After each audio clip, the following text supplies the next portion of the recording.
Hey everybody, how are you? Um, Here on Thursday, just thinking about the fact that my kids end school next week. Next week is their official last week of school. They end before Memorial Day.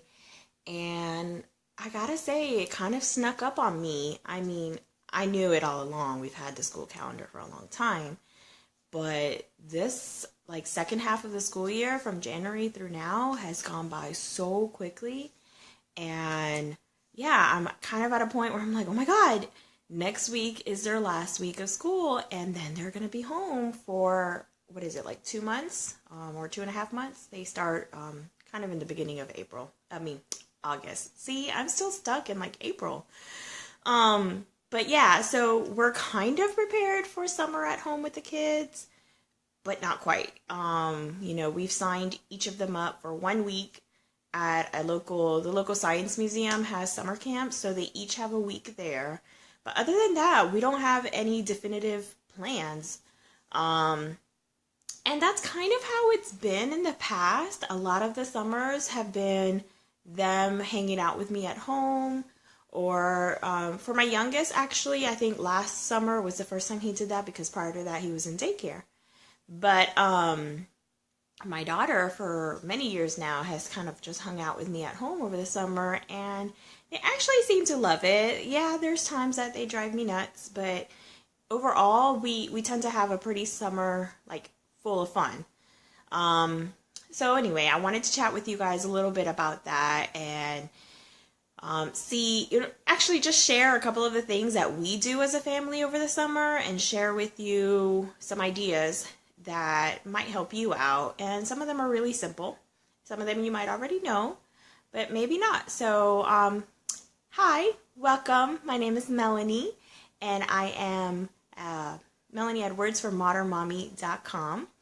And over there you can find lots of family fun ideas, some easy recipes, as well as just parenting stories from our multicultural family. So as I said, I wanted to share with you some ideas of things that we do over the summer for fun. And they're basic, but simple things that you will be able to do. And other than summer camp, of course, and other than them hanging out, watching TV or playing on the tablet, which is fine. We do that too. I just try to have them not do that all day long or every day so that we can switch things up a little bit. Okay, so one of the things that we do is we take advantage of summer reading programs, and there are so many out there, guys. And we kind of tend to sign up for like all of them because if one book counts for one summer reading program, why won't it count for another one, right? Some of them track how many minutes the kids read. Some of them track how many books. And it just kind of depends. And the only thing I think, that's iffy about that is you have to keep track of their reading, right? I mean, unless they're older kids, like my daughter, she'll be able to keep track of what she reads on her own. And I just kind of have to sign off on it, and she's good for that. But my youngest, he is, oh my God, guys, he's finishing kindergarten. Yeah, like my 6-year-old is officially done with his first full year of school. He's finishing kindergarten and will be going to first grade in August. And let me not even get started on my daughter, who is headed to middle school. She is officially done with elementary school as of next week and is headed to sixth grade in middle school in August. And that, like, realization is really hitting me, more so than her, I think. She hasn't really talked about the changes too much, but it's really hitting me, the fact that she's going to middle school. Anyway, so summer reading programs. Our local library has one. Their school has a summer program over the summer, and then they reward the kids when they get back to school in August. The local baseball team has a program that they give them free tickets to baseball games if they read a certain number of hours over the summer.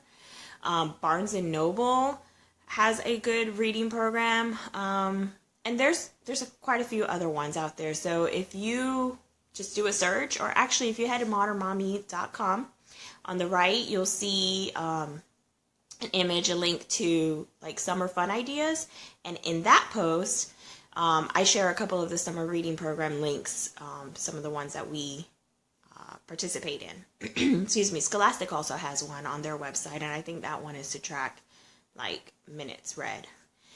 So join them all, or join as many as you think you guys can handle.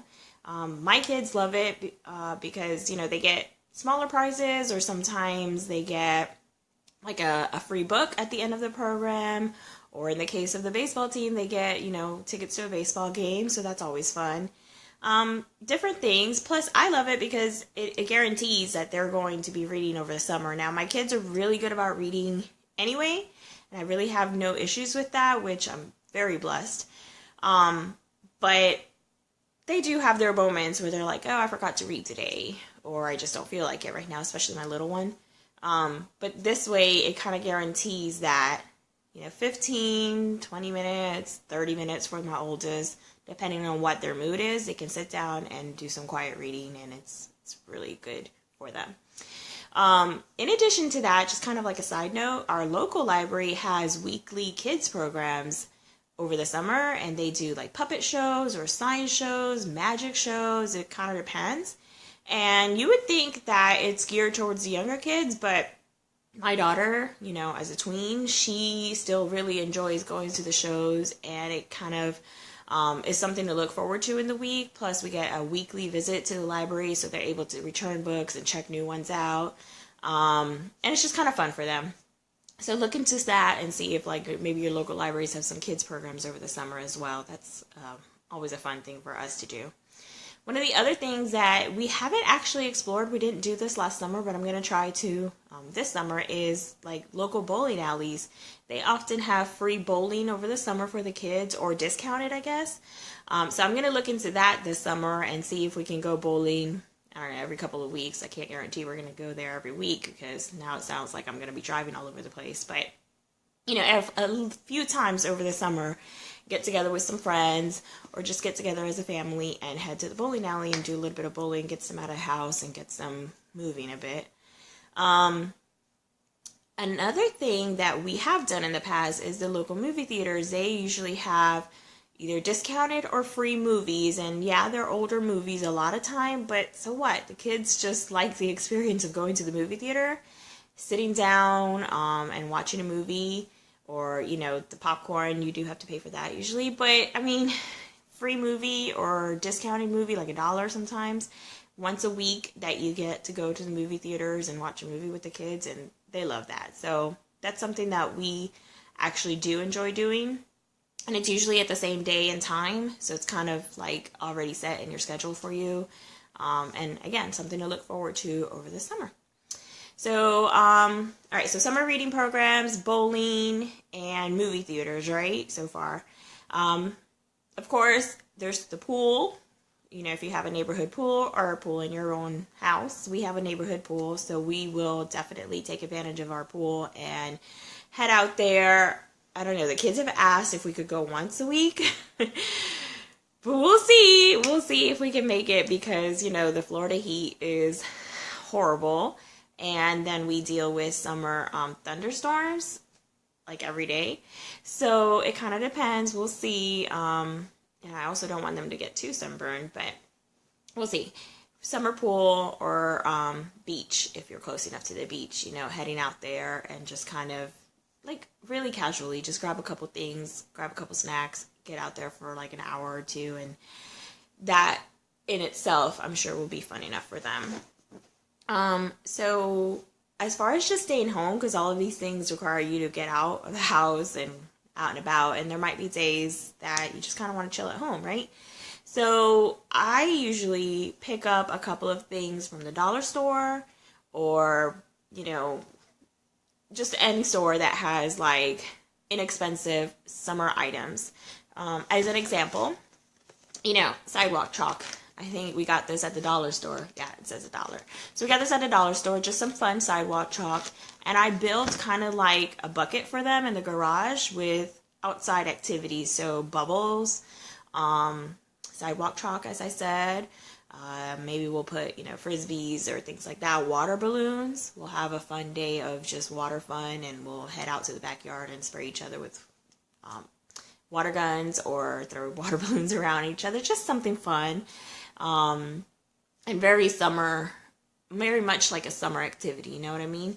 And so for those days where you don't want to get in the car and head out and you just want to hang out at home and have fun, that would be a great idea. Just go stock up on some summer supplies at the dollar store. They have a lot of them.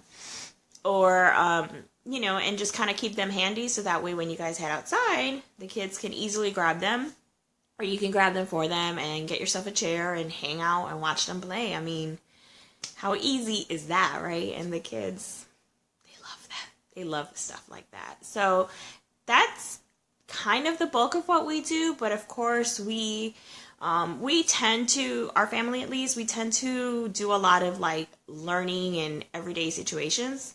And it could be the simplest thing. So for my kids, they have already requested, hey, can we do some of those science experiments that we don't get to do during the school year because of time, right? And mess and all those things. But with a more relaxed summer, we can easily, sorry, I'm going to check this real quick here. We can easily do some of those science experiments as long as we have the supplies on hand, and that's great because, again, they're learning over the summer, but they're having fun and doing stuff that's like hands-on. And I think that's what they love the most about it. So also cooking, like getting the kids in the kitchen. I think this is going to be a big one for my daughter since she's 11, almost 11 and a half now. And she's really expressed an interest in cooking, and just yesterday mentioned I should cook more, and more than just desserts, which is kind of what she's been doing so far, is baking and doing desserts. So now she's shown an interest in cooking a lot more. So I think getting her in the kitchen over the summer is going to be great for her, with just some simple meals and simple cooking skills.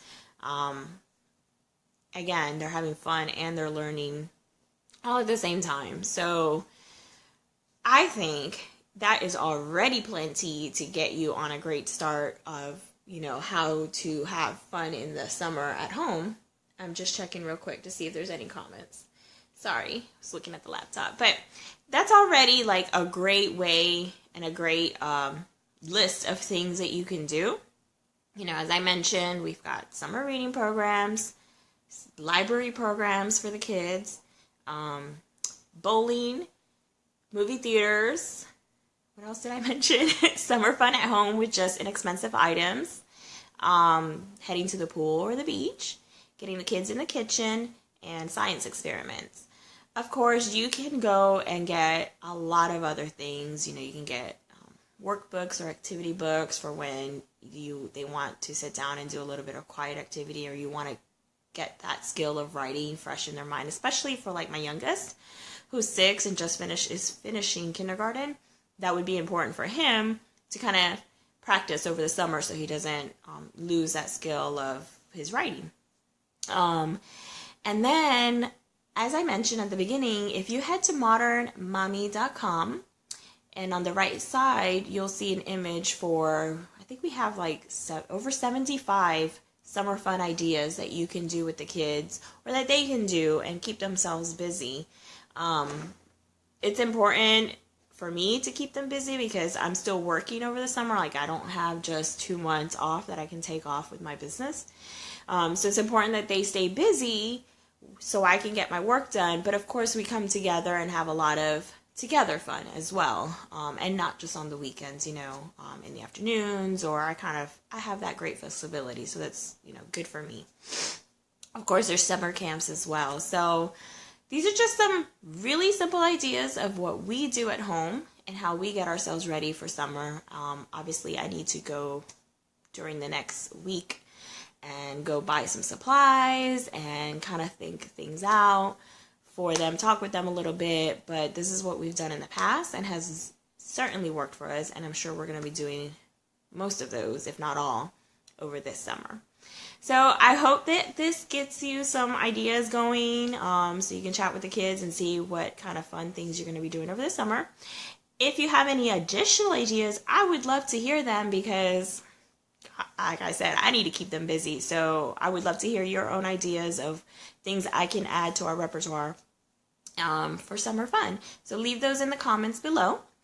And that's about it. I hope you guys have a great day and a great weekend that's coming up. And hopefully you're prepared for the summer. Again, this is Melanie from modernmommy.com, and I'll see you next time. Bye.